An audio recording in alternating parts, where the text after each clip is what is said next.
Bonsoir chers amis et visiteurs du blog supersenior.ch. Je suis un peu ému parce que je suis partagé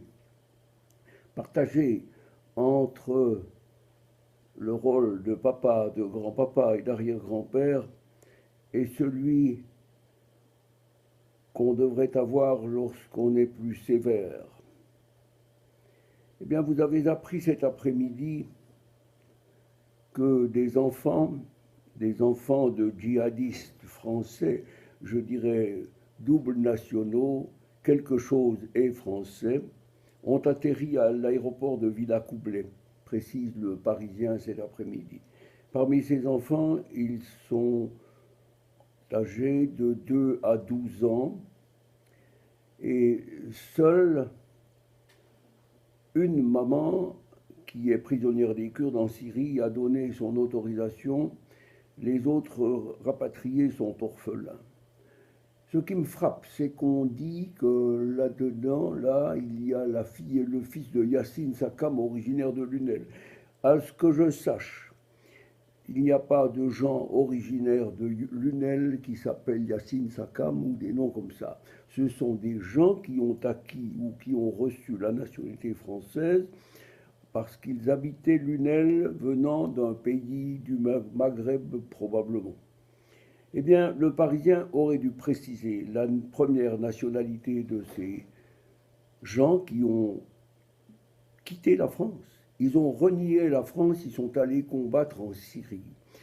Et maintenant, nous allons en au-devant de grosses difficultés parce que ces enfants, entre 2 et 10 ou 12 ans, ont vécu l'horreur là-bas. Et croyez-moi, dès l'âge de 5, 6 ans, il y a des choses qu'on n'efface pas de sa mémoire et l'éducation est faite. Ce qui veut dire que ces enfants qui vont être confiés à l'assistance sociale, qui va leur trouver une famille d'accueil, etc., tout cela devrait nous laisser songeurs parce que ces enfants, s'ils ont été éduqués comme celui-ci, vous vous souvenez de cette tête, eh bien, ce bonhomme-là de 12 ans, c'est un tueur. C'est un tueur. Le voilà. Il a tué cet otage israélien, arabe israélien. Et il a été reconnu. Alors, croyez-moi, les enfants, selon les familles d'accueil, ces enfants n'apporteront pas des idées pacifiques, mais ils auront été façonnés, ils auront été forgés dans une idéologie totalitaire qui, je le rappelle, est l'islam, régi par la loi islamique qui est la charia, cette charia qui elle-même est incompatible avec les lois européennes, par décision de la Cour européenne des droits de l'homme des 31 juillet 2001, 13 février 2003. Voilà ce que nous promet le gouvernement français en faisant rapatrier ces gens. Pourquoi ne les a-t-on pas confiés à l'autre pays, celui dont ils sont originaires et dont ils ont la religion ou l'idéologie?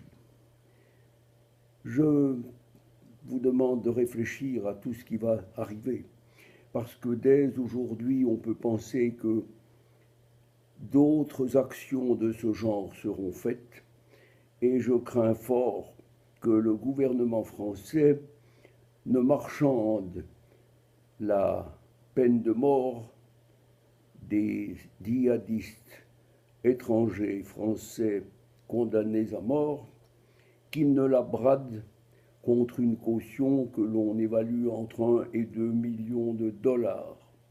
Et qui va payer ça? C'est le peuple français, évidemment. On dira c'est l'État qui paye, mais l'État, voyez-vous, l'État, c'est ça. Tous les habitants du pays qui, en définitive, sont responsables des folies de l'Élysée. Je ne sais pas où va la France. Je pense qu'elle va dans un sens qui n'est pas souhaité par la majorité silencieuse, cette majorité qui n'ose pas aller voter lorsqu'il y a des élections et qui, ce faisant, favorise l'accession au pouvoir d'un président qui a effectivement 10% des inscrits. 10% des inscrits. Je vous souhaite une bonne soirée et je vous demande de prier pour la France et de prier aussi pour ces pauvres enfants qui ont été éduqués probablement dans une voie qui n'est pas celle que nous souhaitons. Le mieux serait qu'ils soient pris en charge par d'autres instances que les instances familiales qui, rappelons-le, sont issues de la même idéologie religion. Bonne soirée, merci à vous.